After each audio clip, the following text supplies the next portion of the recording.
여러분 모두 환영합니다. 하나님께서 예배를 통하여 여러분들이 주님을 뵙게 하는 시간이 되시길 간절히 기원합니다. 벌써 2019년이 지나서 벌써 5일입니다. 그래서 새롭게 새해 복 많이 받으세요라고 이야기를 하기는 조금 어색하고, 복은 많이 받으셨습니까? 세상 사람들이 다 이야기하는 것처럼 새해 복 많이 받으세요 하기에는 목사로서 설교 앞에서 조금 어색하기 때문에 성경적인 축복을 하겠습니다. 2019년을 맞이해서 하나님의 말씀을 통한 축복을 하겠습니다. 오늘 요한계시록을 제가 읽고 우리 반에서도 요한계시록 공부하는데 재밌어요. 요한계시록 가운데 제가 새해 축복에 가장 적당한 말씀은 이 말씀입니다. 이제도 계시고 전에도 계시고 장차 오실 이 누굽니까? 이렇게 하면 꼭 틀리시더라고. 이제도 계시고 전에도 계시고 장차 오실 이 누구예요?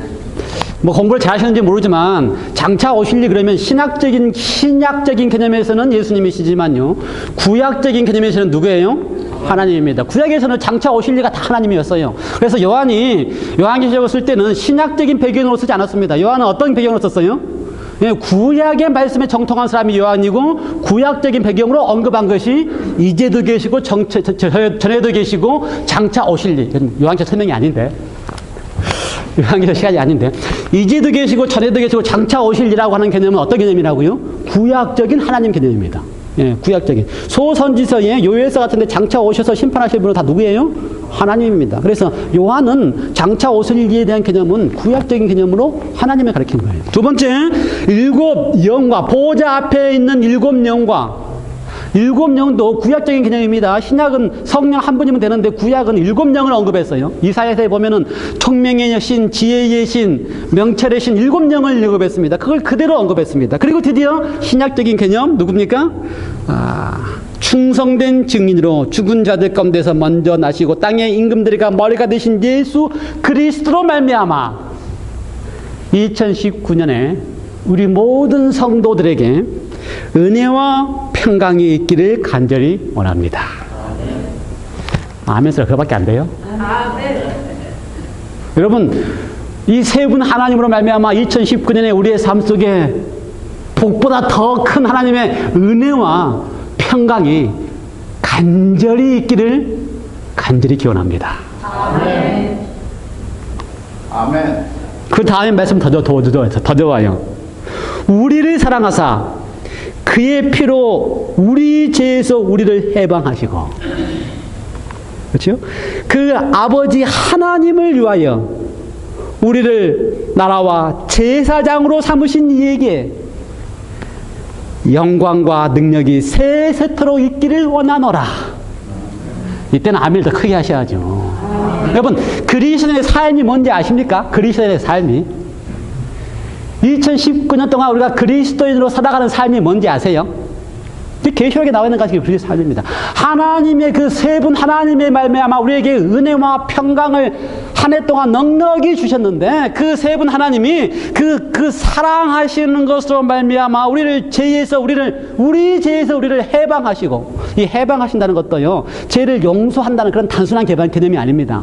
그냥 용서로 끝난 게 아니에요. 해방은 완전히 노연하게 하는 것입니다. 용서는 또 죄 지으면 용서하고 또 죄 지으면 용서하지만, 하나님은 우리를 사랑하사 그의 피로 우리를 죄로부터 완전히 어떻게 하셨어요? 노여놓게 하셨습니다. 노여놓게 한 이유가 뭐예요?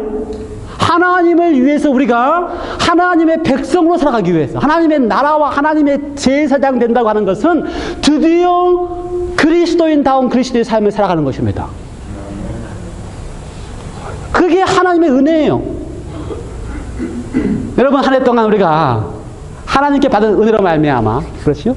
그분이 우리에게 베푸신 그 사랑의 피로 말미암아 우리를 죄에서 해방해 주셨기 때문에, 이제 그 하나님의 은혜로 말미암아 우리의 삶이 그리스도 나라 제사장. 이 말은 무슨 말인지 아세요? 이 말은 하나님이 가장 원하시는 것, 하나님의 백성 삼는 건데요, 하나님이 가장 원하시는 것은 하나님의 백성 돼서 하나님과 함께 있는 겁니다. 이러한 경험을 하시기를 올 한 해에 간절히 기원합니다. 제가 우리 반에서도 요한계시를 하려고 한 이유는 요한계시 너무 멋있어요. 저는 이거 읽으면서 너무 멋있어요. 너무 멋있어요. 그래서 제가 요한계시를 하고 싶어요. 너무 멋있어요. 그러니까 요한계시 강의하면 더 좋은데 오늘은 마태복음 하기로 했으니까 제가 요한계시 보면서 참 너무 멋있는 말씀 너무 많은데 마태복음 하기로 했으니까 제가 요한계시에서 하나 깨달은 것 중에서요 3절입니다. 3절. 여러분 이거 오해하시면 요한계시 전체 다 오해하는 건데 요한계시 3절입니다. 있는 자와 듣는 자들과 그 가운데 기록된 것을 어떻게 하는 자들? 지키는 자들. 이거요 아주 중요한 말씀이에요. 첫 번째 있는 자들의 뜻이 뭔지 아세요? 있는 자들 뜻이 뭔지 아세요? 목사님? 목사님 읽으면 된다. 목사님 읽어주면 되고 여러분은 듣는 자들이니까 듣고 있으면 되고 그래서 듣는 대로 잘 순종하면 되고 이렇게 알고 있으면 요한계시를 틀리게 알고 있는 겁니다. 대부분이 그렇게 알고 있어요. 그래서 어려우니까 목사님이 설명해 주면 나는 듣고 깨달으면 된다. 근데요 요한계시가 어려운 게 아니고 요한계시가 뭐라고요? 아주 쉬운 겁니다. 예수님이 계시해 주니까 쉬운 거예요. 근데 읽는 자들의 뜻은요 헬라어 뜻에 의하면은 기노스코입니다. 기노스코. 기노스코가 뭔지 아세요? 알다 그런 말입니다. 히브리어는 그게 뭔지 아세요? 히브리어는 야다입니다. 야다. 그러니까 야다는 뭔지 아세요? 우리 7세기 제일 잘 알지. 야다는 뭐다고요? 동침하다가 야다입니다. 동침하다.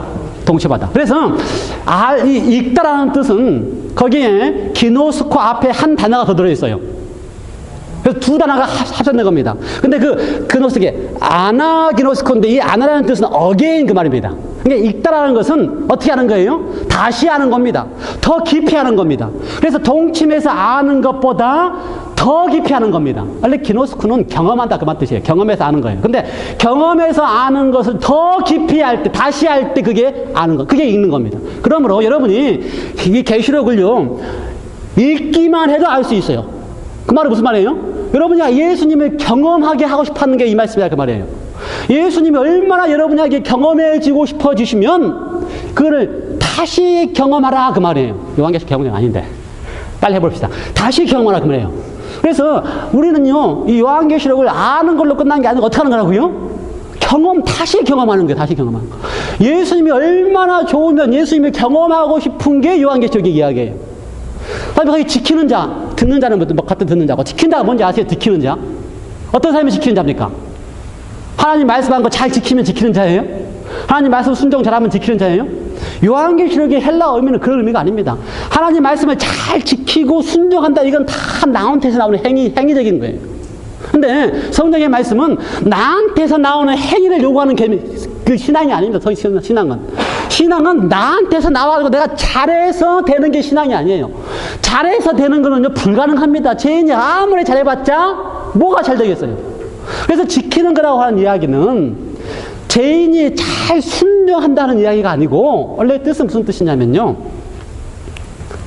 그거는 그걸 잘 붙잡고 있고 잘 보관하고 있다 그 말이에요. 여러분 예수님이 우리의 생에 다 오셔가지고 당신을 이렇게 잘 나타내 보여주시면 좋아요 안 좋아요? 그렇게 했으면 좋겠습니까 안 좋겠습니까? 2019년 동안 예수님이 우리의 삶에 잘 나타내 보여주셔가지고 나는 이런 분이라고 다 보여주면 좋겠어요 안 좋겠어요? 그렇게 좋은 거를 좋으면 내가 꽉 믿음으로 붙잡고 있는 게 지키다 그 말이에요. 그렇죠? 내가 믿음으로 예수님이 좋으면 꽉 붙잡고 있으면 그 좋은 것으로 말미암아 내가 예수님이 닮아져 나오는 세계가 되면요 조금만 닮아져도 어떻게 해요? 행복해요. 그러니 복이 있다 그 말이에요. 내가 지키는 자라 그러면요 요거 조금 지키는 것 같은데 요거 못 지키는 것 같으면 행복해요 안 행복해요? 그러니까요 지키는 자가 내가 순종한다고 생각하면요 그때부터 불행해집니다. 왜요? 지킨 것보다 못 지킨 게 더 많기 때문에 불행해져요. 근데 이게 복이 있다는 이야기는 왜 복이 있어요? 예수님을 우리에게 다 보여주고 그 보여준 예수님을 내가 다시 명상하고 다시 경험하고 또 경험하면 내가 너무 행복하니까 그걸 꽉 붙잡고 있으면 그게 지키는 거라고요. 그걸 믿음으로 꽉 붙잡고 있으면 예수님이 닮아지는 생애가 조금만 나와도 어떻게 해요? 행복해요. 왜요? 은혜로 된 거기 때문에 그 좋은 예수님을 내가 붙잡았던 은혜로 된 거기 때문에 행복해요. 그러므로 지키는 자를 행함으로 말미암아 지키려고 하지 마시고 어떻게 하시라고요? 성경의 모든 히브리어나 헬라어나 지킨다는 이야기는 다 믿음으로 말미암은 겁니다. 하나님이 이렇게 좋은 걸 준 거를 나는 이렇게 꽉 붙잡고 있으면 그거로 말미암아 이루어지는 다 믿음으로 말미암는 거예요. 요한계시록 강의를 제가 여러 사람 걸 다 들었는데 지키는 자에 대한 해석을 하실 분이 아무도 없어서 제가 했습니다. 그러니까 여러분요, 2019년 동안 신앙하실 때 중요한 거는요, 경험하는 겁니다. 경험. 그게 읽는 거라고요. again, 다시 경험하는 거예요. 다시 경험하고 다시 경험. 나타내 보여주는 예수님을 경험하고 경험하는 것이 행복하고 기쁜 경험이 되는 게 복 받는 경험이 되는 거예요. 복이 있단 말이에요. 요한계시록이 아니고 오늘 마태복음이니까. 이 마태복음 펴시기 바랍니다. 오늘 마태복음 총 주제가 뭔지 아세요? 마태복음 총 주제? 우리가 여러 가지를 고민했습니다. 이제 하나님의 마음으로 읽는 마태복음을 좀 그만하고 다른 걸로 좀 해볼까라고 여러 가지를 고민을 했어요. 그래서 제가 제 여기 교재에는 이루어졌느니라, 참 제가 이거 이루어졌는다가 참 좋거든요. 그래서 이루어졌느니라라고 할까 총 제목을. 그다음에 이루어졌느니라를 다 또 보니까 그거보다 더 좋은 생각은 다 이루셨다, 다 이루었다. 그래서 총 제목 마태복음의 총 제목을 다 이루었다라고 할까. 다 이루었다. 그런데요, 마태복음에는 예수님 십자가 돌아가실 때에 다 이루었다라는 말이 없습니다. 가세요? 그래서 내가 다 이루어졌다라고 하는 거 참 좋은데, 그래서 그걸 다 이루었다라고 하려고 했더니 마태가 직접 그걸 기록하지 않았더라고요. 그래서 다 이루었다 쓸 수도 없고. 그래서 사실 총제목이 뭐예요? 하나님의 심정으로 있는 마태복음입니다. 우리가 그동안 성경을 하나님의 심정으로 많이 읽었습니다. 하나님의 심정으로 이사야도 읽었고요. 하나님의 심정으로 뭐도 읽었습니까? 히브리서도 읽었고요. 그 다음에 하나님의 심정으로 소선지서도 읽었고요. 또 다시 하나님의 심정으로 마태복음도 읽읍시다. 그게 가장 좋더라고요. 그래서 총제목은 하나님의 심정으로 다시 읽는 마태복음입니다. 그리고 오늘 제목은 뭐예요? 항상 함께. 항상 함께. 마태복음 다 펴시기 바랍니다. 다 폈어요? 예, 마태복음 다 펴셨고. 마태복음 앞에는 뭐가 있습니까?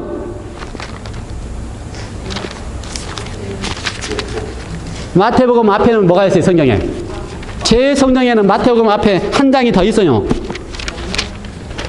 이게 있어요. 여러분 세도 그거 있습니까? 제 성경에는 말라기 있으면 좋은데 뭐가 있어요? 신약전서가 있습니다. The New Testament. 예, 원래는 마태복음 앞에는 뭐가 있어야 됩니까? 말라기가 있어야 됩니다. 그런데 뭐가 있어요, 지금 제 성경에는? 여러분의 성경도 그래요? 신약전서라고 하는 타이틀이 있습니다. 예, 모든 성경은 하나님의 감동으로 된 것으로라고 성경이 기록되어 있어요. 디모데후서에. 모든 성경은 하나님의 감동으로 된 것이고. 그런데 유일하게 제 성경 가운데 하나님의 감동으로 안 된 게 하나 들어 있습니다. 그게 뭔지 아세요? 그게 뭔지 아세요? 이거 신약전서, 요것만큼은 창세기부터 요한계시록까지 모든 성경은 다 하나님의 감동으로 된 건데, 신약전서 요거는 하나님의 감동으로 안 된 겁니다. 그래서 요거는 없애야 돼요. 왜 이걸 없애야 되는가? 신약전서라고 써있는 그 자체 때문에 많은 그리스도인들이 구약전서, 신약전서 오해를 하고 있습니다. 그래서 구약은 올드하고 구약은 애 것이고, 그래서 더 이상 구약은 필요 없는 것처럼 생각하는 많은 그리스도인들이 있어요. 뭐 때문에? 하나님의 영감으로 기록되어 있지 않는 이 신약전서라고 써있는 이것 때문에. 아주 가슴 아픈 일입니다. 그렇죠? 아주 가슴 아픈 일이에요.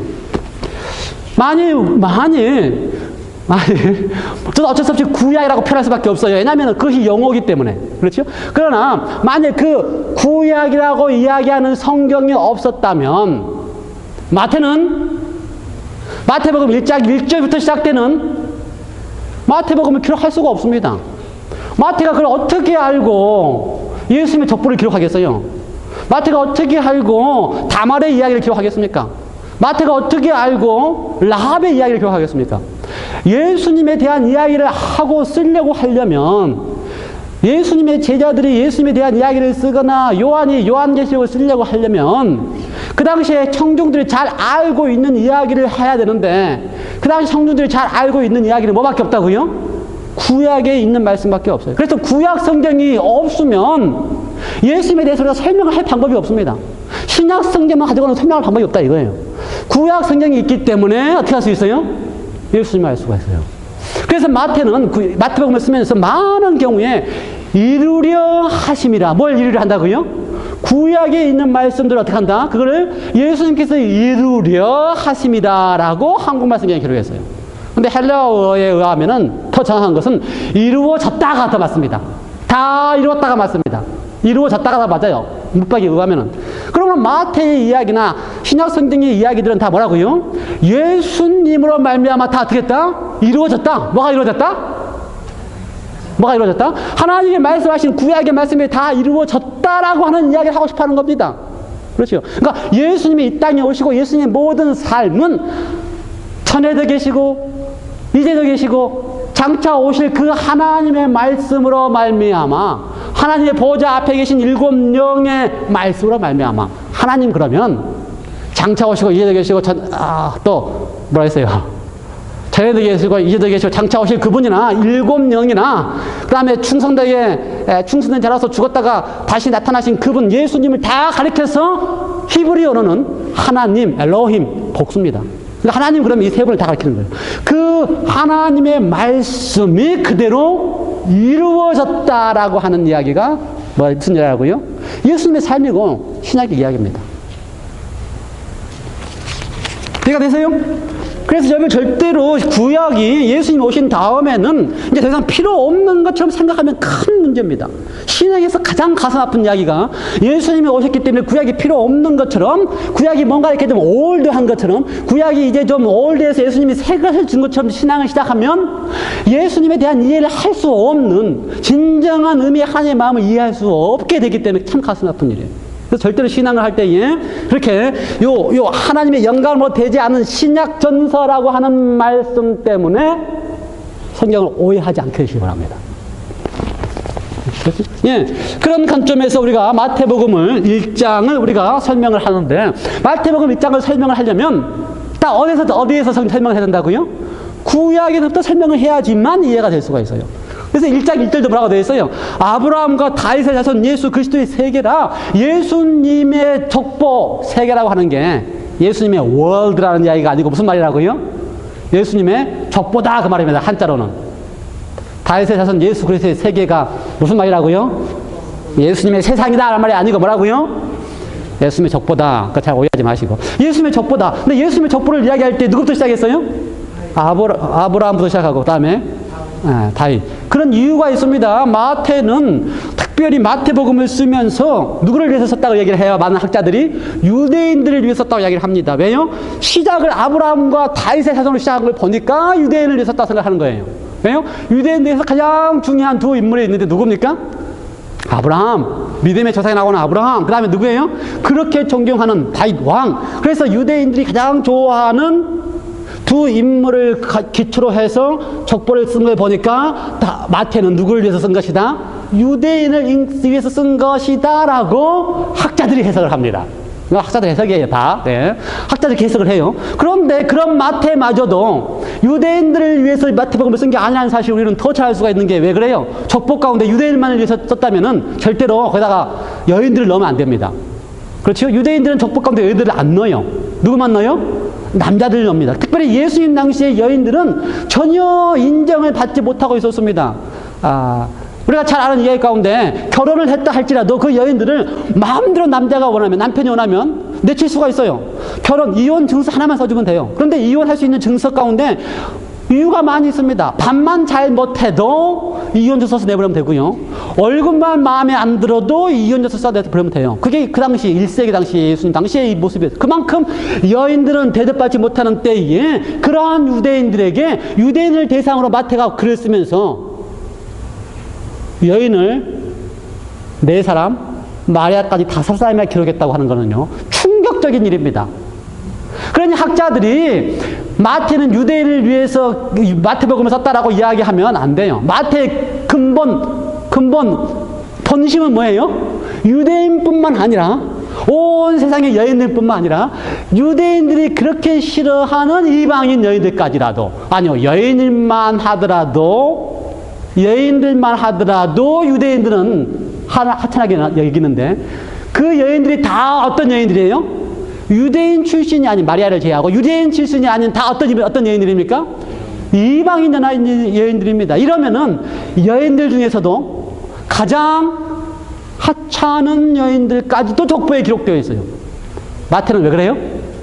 이 자기의 기록하는 이 복음이 유대인만을 위한 게 아니고 오늘날 우리의 시대에 대접받지 못하고 인정받지 못하고 나는 좀 뭔가 주위의 사람들에게서 나는 좀 이렇게 잘 대접받지 못한다고 생각하는 사람들을 위해서까지도 썼다 이 말이에요. 마태가 다말 여기서 등장하는 마태는 유다에게서 누가 낳았다 그랬어요? 베레스를 낳았다 이렇게 했는데 이 이야기를 어떻게 알았을까?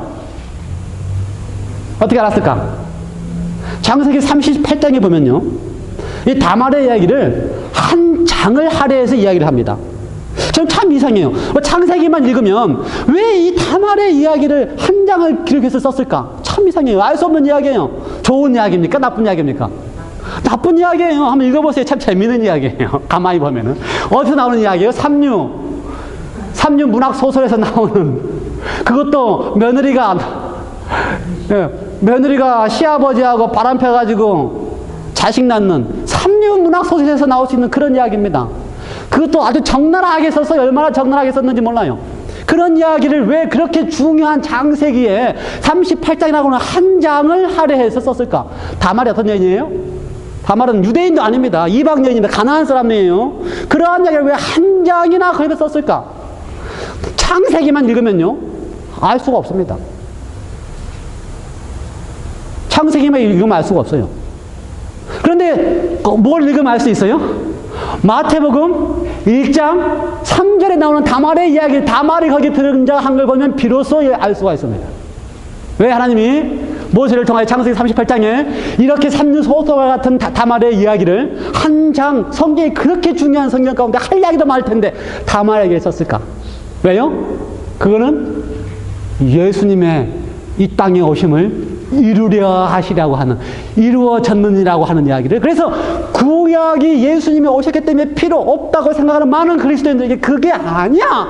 하나님은 창세기의 중요한 50장 가운데 한 장을 할애하면서까지도 예수님의 오심에 대한 이야기를 설명하고 싶어서 그 이야기를 기록했다고 하는 것을 보면은 알 수가 있지 않겠어요? 그래요. 다 그래요. 라합은 2장이나 썼고요. 족보 가운데 있는 라합은. 족보 가운데 있는 룻은 몇 장이나 썼습니까? 4장이나 썼고요. 룻은 자기가 한 권의 책도 가지고 있습니다. 성경 가운데. 룻은 어떤 사람이에요? 유대인이에요? 아니요. 또 다 이방 사람이에요. 네. 그 다음에 또 밧세바는 이름도 등장하지 않습니다. 누구의 아내라고 등장해요? 우리아의 아내. 이걸 다 해오신 우리 이태인 유사님 정말 존경스러워요. 이 어려운 족보를 다 해오신 이태인 유사님. 근데 잠깐만 제가 그걸 보면서, 우리가 설교가 이번 주에 1장을 하는데 그 설교를 다 암송하고 와서 설교를 들으면, 그 설교가 얼마나 감동스러울까. 제가 아무리 설교를 못해도 설교를 다 암송하고 와서 설교를 들으면 저절로 하나님의 감동이 있을 것 같아요. 그렇죠? 저 그거 보고 제가 감동받았어요. 다음 주는 2장입니다. 암송을 못한다 해도 최소 10번을 읽어보십시오. 여러분의 감동이 배로 될 것입니다. 배로 될 거예요.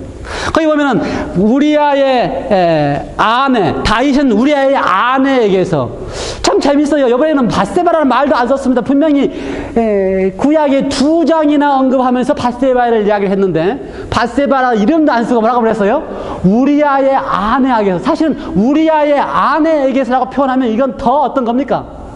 더 치욕스러운 장면입니다. 그렇죠? 모르는 사람들이 다윗이 밧세바에게서 솔로몬을 낳았다 그러면 모르는 사람들은 다윗하고 밧세바하고 결혼해서 솔로몬을 낳는 것 같다 이렇게 생각하면 다른데, 성경을 전혀 신앙을 모르는 사람들이 나는 오늘부터 마태복음부터 읽어서 한번 예수님을 배워보겠다, 아무것도 모르는 사람이 마태복음 1장 딱 읽으면서 예수님 족보가 딱 나오는데 거기에 뭐라 그래요? 거기에 다말 혹시 모를 수 있어요. 성경 전혀 모르는 사람이니까. 그런데 이번에 다윗이 우리아의 아내에게서 솔로몬을 낳았다. 그러면 이건 진짜 이상하잖아요. 아니, 다윗이 우리아의 아내, 우리아의 아내는 우리아가 분명히 우리아의 아내는 우리아의 아내인데 왜 우리아의 아내한테서 솔로몬을 낳습니까? 이거 돼요, 안 돼요?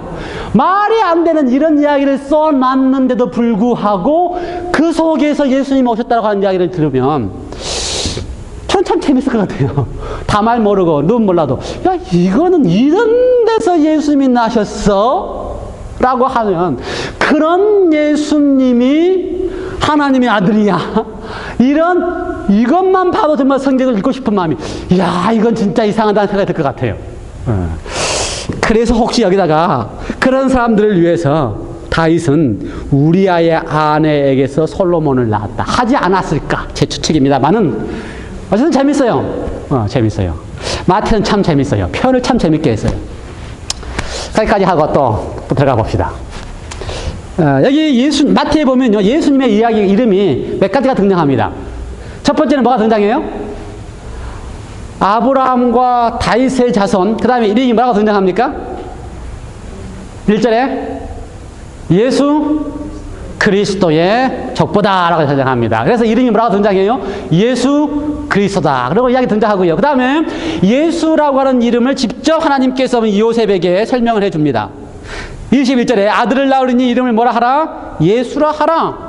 그 뜻은 그가 자기 백성을 저희 죄에서 어떻게 할 것이다? 구원할 자이심이라. 예수라고 하는 이름의 뜻이 뭐라고요? 구원자이다. 어떻게 알았어요? 말씀이 그렇게 나왔으니까. 네, 잘하셨습니다. 예수라고 하는 이야기는 헬라어입니다. 이 당시 마태가 쓰는 언어는 무슨 언어라고요? 헬라어입니다. 여러분, 재밌는 사실은요, 이거 다 설명하면 시간이 없는데, 말라기하고요, 마태복음하고요, 구약의 마지막 성경 말라기고요, 신약의 첫 번째 성경이 마태복음인데, 말라기와 마태복음 사이의 기간이 얼마인지 아세요? 얼마나 떨어져 있는지? 우리 성경에는 신약전서 한 장 차이죠. 그런데 마태와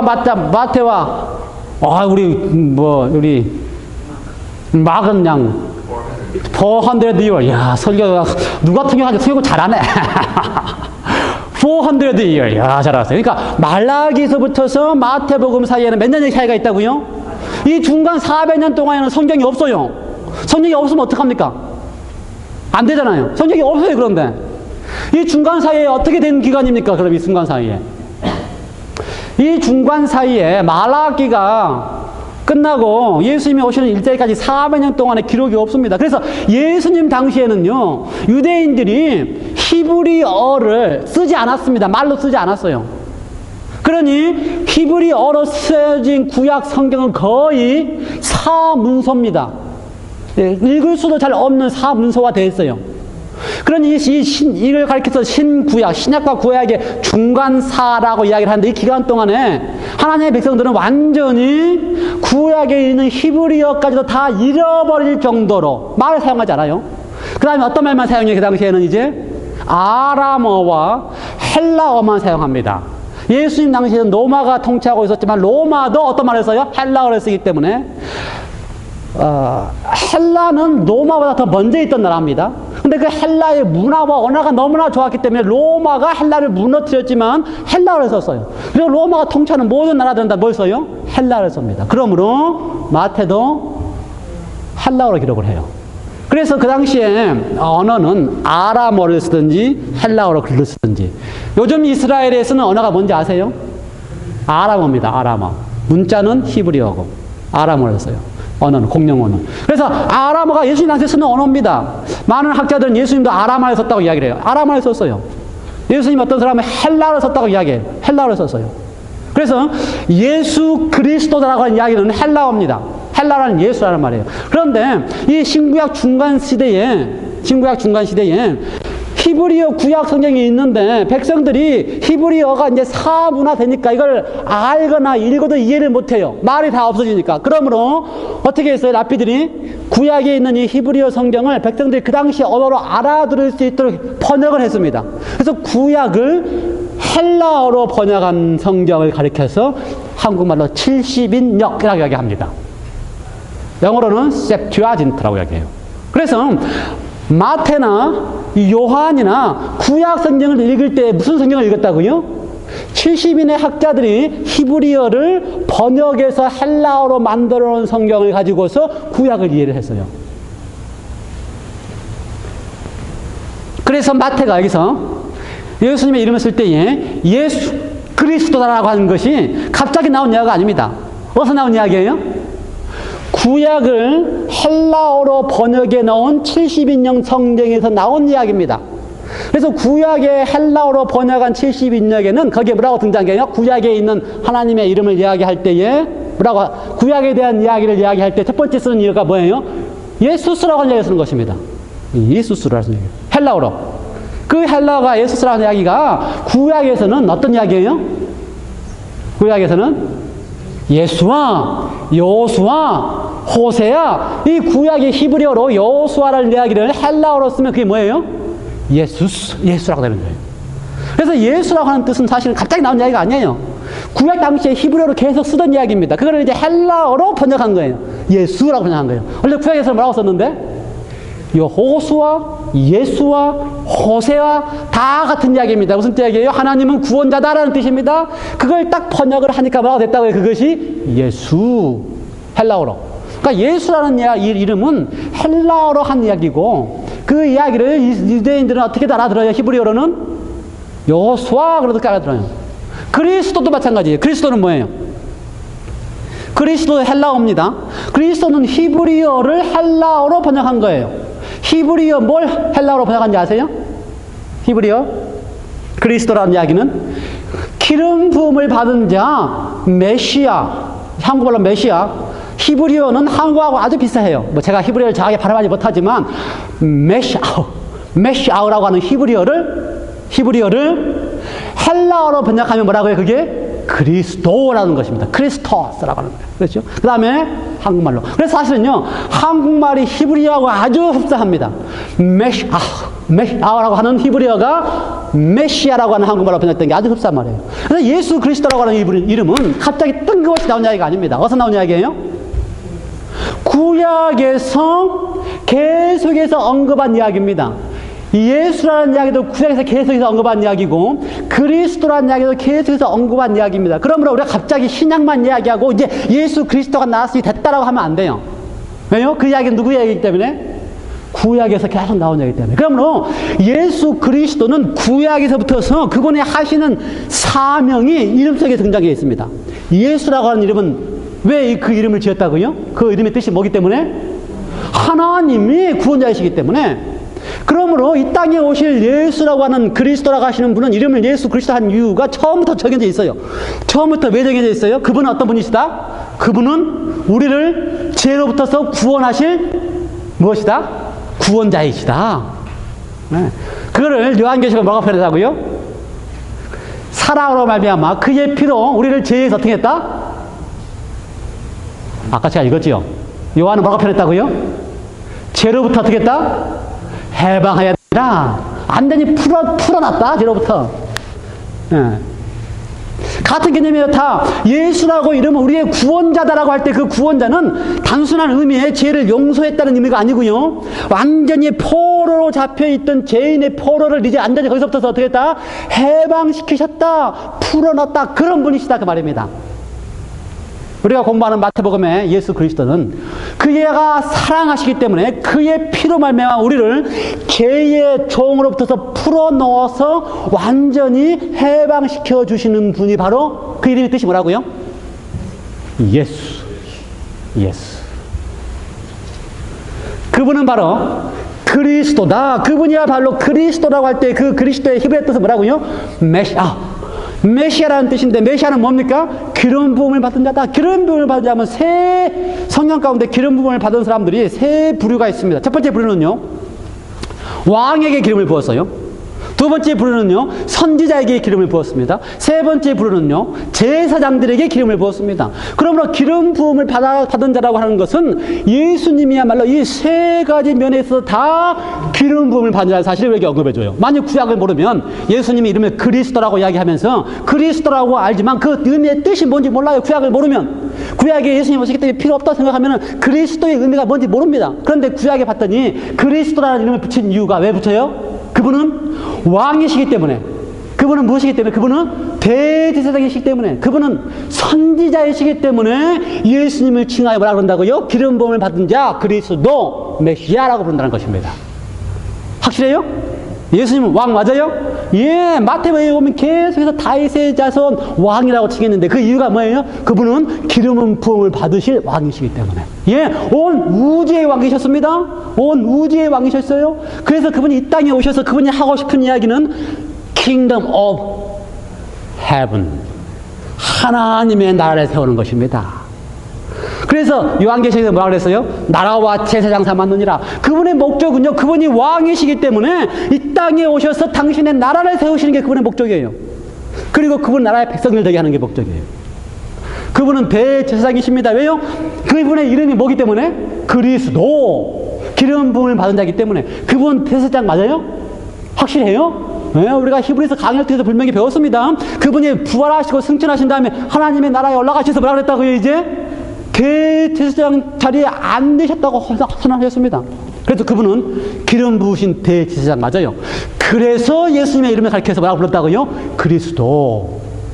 그런데 헬라어만 가지고는 그걸 알 수가 있다고요? 아니요. 구약에 대한 개념이 분명해야, 아, 예수님이 우리를 위해서 지금 하늘에서 대제사장으로서 기름 부음 받으시고 우리를 위해서 대제사장 일을 하고 계시는구나 라고 하는 사실을 알 수가 있다고요.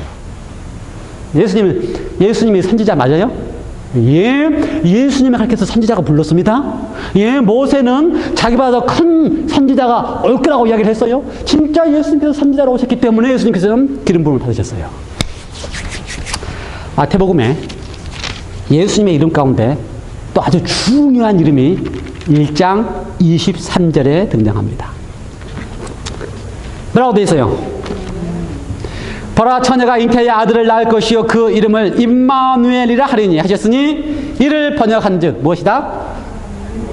하나님이 우리와 함께 하시다. 마태복음에 있어서, 아니요, 성경에 있어서 가장 중요한 이름이 임마누엘입니다.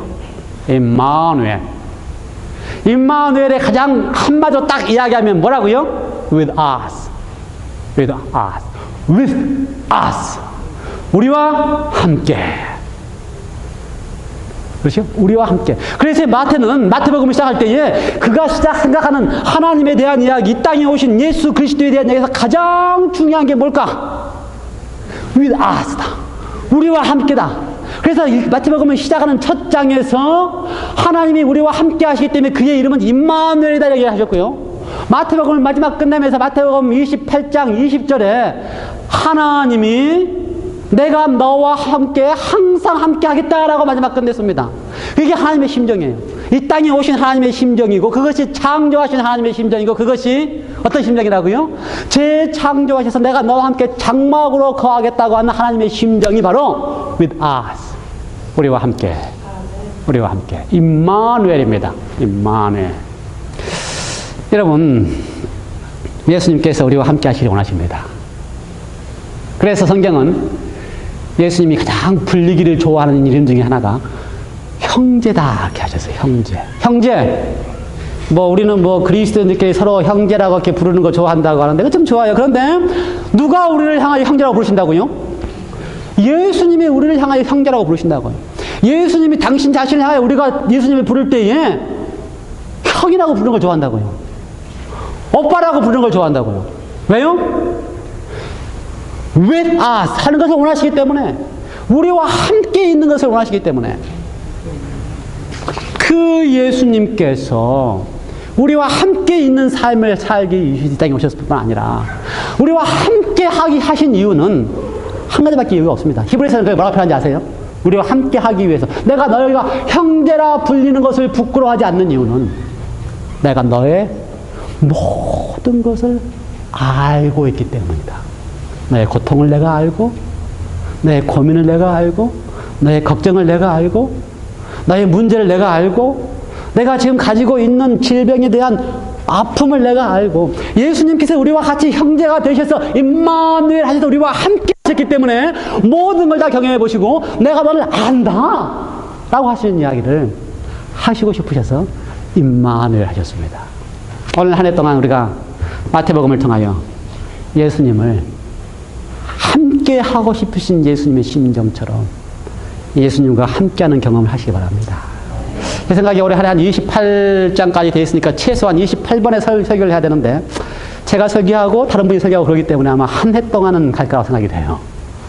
마태복음을 통하여 우리와 함께 하고 싶으신 하나님, 그렇죠? 함께 있고 싶으신 하나님, 나를 아시고 나의 형편을 아시고 나의 고통을 아시고 나의 고민을 아시고 나의 문제를 아시고 아실 뿐만 아니라 함께 하셔서 그 문제를 해결하실 수 있는 분에게 그분과 함께 하시는 경험이 오늘 한 해 동안 있기를 간절히 기원합니다. 기도하십시다. 하나님 아버지, 감사합니다. 하나님이 우리를 구원하셔야만 하시기 때문에 예수라는 이름으로 오셨습니다. 하나님이 우리를 당신의 나라의 백성으로 삼으셔야만 되기 때문에 그리스도라는 이름으로 오셔야만 하셨습니다. 하나님이 우리와 함께 있고 싶으신 것이 너무나 강력하시기 때문에 임마누엘이라는 이름으로 이 땅에 오셨습니다. 주님, 오늘 한 해 동안 우리 모든 백성들의 삶 속에 함께 하시겠다고 마지막 약속하신 그 약속 그대로 하나님이 우리와 함께 하시는 경험을 하게 하여 주시옵소서. 그것이 우리에게 가장 행복한 경험이요, 하나님과 함께의 경험이 우리의 인생의 전부임을 경험해 보게 하여 주시옵소서. 감사드리오며 예수님의 이름으로 간절히 기도드리옵나이다.